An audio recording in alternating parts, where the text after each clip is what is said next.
मेरा नाम है धर्मवीर सिंह देओल और मैं आप सबका इस यूट्यूब चैनल पे बहुत बहुत स्वागत करता हूँ। अगर आपका कनाडा वीज़ा, टूरिस्ट वीज़ा या विजिटर वीज़ा या वर्क परमिट रिफ्यूज़ हुआ है तो काफ़ी लोग शायद यही सोचते हैं कि हमें री एप्लीकेशन करनी चाहिए। एक ऐसा रास्ता भी होता है जो हर रिफ्यूज़ल के बाद अवेलेबल होता है। आज की इस वीडियो में हम बात करने वाले हैं आईआरसीसी के रिकंसिडरेशन प्रोसेस के बारे में। इस वीडियो में मैं आपको डिटेल में बताऊंगा कि आप रिकंसिडरेशन कैसे अप्लाई कर सकते हैं, आपको कब रीअप्लाई करना चाहिए, किस तरह से आप लेटर को ड्राफ्ट कर सकते हैं, लेटर ड्राफ्ट करते वक्त किन किन बातों का ध्यान रखना चाहिए। इस वीडियो में मैं आपको एक प्रूफ भी दिखाऊंगा जहां पे एक वर्क वीज़ा की एप्लीकेशन रिफ्यूज़ हुई थी, हमने रिकंसिडरेशन के माध्यम से वहां पे अप्रूवल ली है। अगर आप इस चैनल पे पहली बार आए हैं तो प्लीज़ इस चैनल को सब्सक्राइब करें। अगर आप इस वीडियो को पहली बार देख रहे हैं तो इस वीडियो को शेयर ज़रूर करें। अगर आप मुझसे बात करना चाहते हैं या हमारे थ्रू कनाडा का प्रोसेस करवाना चाहते हैं, रिकंसिडरेशन करवाना चाहते हैं तो स्क्रीन पे नंबर विजिबल आप कॉन्टैक्ट कर सकते हैं। सबसे पहले हम बात करते हैं हमारे क्लाइंट रूहानी गल्होत्रा जी के बारे में। इनका कनाडा का वर्क वीज़ा रिफ्यूज़ हो गया था। रिफ्यूज़ल आने के बाद इन्होंने हमसे कॉन्टैक्ट किया क्योंकि इन्होंने हमारे एक वीडियो देखी थी। कॉन्टैक्ट करने के बाद हमने इनकी पूरी की जो एप्लीकेशन थी, जो प्रीवियस सबमिशन डॉक्यूमेंट थे, उन्हें डीपली एनालाइज़ किया, रिफ्यूज़ल के रीज़न को देखा और हमने ये सोचा कि हम इस एप्लीकेशन को रिकंसिडरेशन करेंगे। इस पूरे प्रोसेस की टाइमलाइन को अगर हम देखें तो रूहानी जी ने 13 अप्रैल 2026 को हमें कॉन्टैक्ट किया। फिर इन्होंने सारे डॉक्यूमेंट हमें भेजे। हमने 21 अप्रैल 2026 को इनकी रिकंसिडरेशन रिक्वेस्ट आईआरसीसी के पोर्टल पे सबमिट कर दी। इसके बाद आईआरसीसी के वीज़ा ऑफिसर ने इनकी फ़ाइल पे एक्शन लिया और 28 मई 2026 को इनकी एप्लीकेशन को दोबारा ओपन किया गया।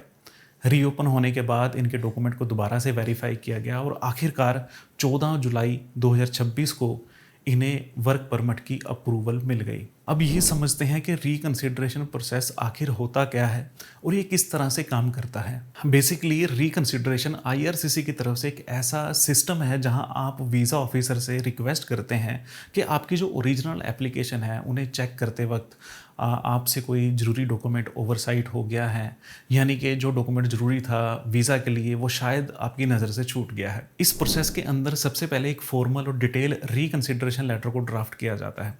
इस लेटर को आईआरसीसी के ऑफिशियल पोर्टल पर हम सबमिट करते हैं, जहाँ पे ये रिक्वेस्टेड कंसर्न्ड वीज़ा ऑफिसर के पास पहुँचती है। तो वीज़ा ऑफिसर आपकी फ़ाइल को दोबारा ओपन करता है और आपके जो ओरिजिनल सबमिटेड डॉक्यूमेंट होते हैं उन्हें री-वेरीफाई करता है।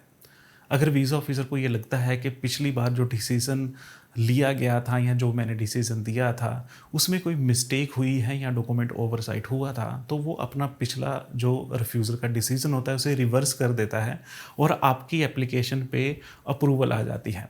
ऐसा बहुत से केसेस में देखने को मिला है कि जहाँ पे रिफ्यूज़ल के बाद रिकंसिडरेशन के ज़रिए अप्रूवल आई है। लेकिन जितना ज़्यादा ये सुनने में एक ईज़ी प्रोसेस लगता है उतना ये टेक्निकल और कॉम्प्लिकेटेड प्रोसेस है। इसमें आपको अपना पॉइंट ऑफ व्यू लीगली तरीके से प्रूव करना होता है। रिकंसिडरेशन प्रोसेस स्टार्ट करने से पहले आपको कुछ मैंडेटरी डॉक्यूमेंट आपके पास ज़रूर होने चाहिए जिनके बिना शायद ये प्रोसेस नहीं हो सकता। सबसे पहले ज़रूरत है कि आपके पास वो एग्जैक्ट डॉक्यूमेंट होने चाहिए जो आपने पुरानी रिफ्यूज़ल वाली एप्लीकेशन में सबमिट किए थे। आपको अपनी प्रीवियस एप्लीकेशन की कंप्लीट डिटेल और एग्जैक्ट रिकॉर्ड का पता होना चाहिए कि आपने कौन सी इन्फॉर्मेशन भरी थी, कौन से फॉर्म अपलोड किए थे, क्या सपोर्टिंग एविडेंस दिए थे। ये सब कुछ क्लियर होना चाहिए क्योंकि जो रिकंसिडरेशन प्रोसेस होता है ये पूरे तरीके से पुराने सबमिटेड डॉक्यूमेंट के बेस पे होता है। इसमें किसी भी तरह का कोई नया जो डॉक्यूमेंट है वो कंसीडर नहीं किया जाता। आपको एक बात का खास ध्यान रखना होगा कि अगर आपके पास पुराने डॉक्यूमेंट का रिकॉर्ड नहीं है और आपको ये नहीं पता कि आपकी फ़ाइल में कौन सी इन्फॉर्मेशन गई थी या कौन से डॉक्यूमेंट थे, तब आप इस प्रोसेस को फॉलो नहीं कर सकते। इस सिचुएशन में आपको नई एप्लीकेशन सबमिट करनी चाहिए, आपको रिकंसिडरेशन की तरफ नहीं जाना चाहिए। अब आते हैं दो सबसे बड़े सवालों पर कि रिकंसिडरेशन अप्लाई करने का सही टाइम क्या है और इस पूरे प्रोसेस में कितना टाइम लग सकता है। अगर हम सही टाइम की बात करें तो आप रिफ्यूज़ल लेटर रिसीव होने के 30 दिनों के अंदर अपनी रिकंसिडरेशन रिक्वेस्ट को सबमिट कर सकते हैं।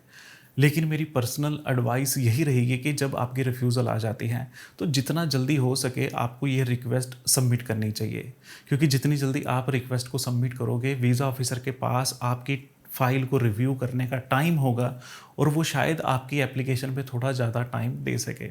जहाँ तक इसके टाइमलाइन का सवाल है तो आईआरसीसी की तरफ से रिकंसिडरेशन के लिए कोई भी फिक्स्ड ऑफिशियल जो प्रोसेसिंग टाइम है वो सेट नहीं किया गया।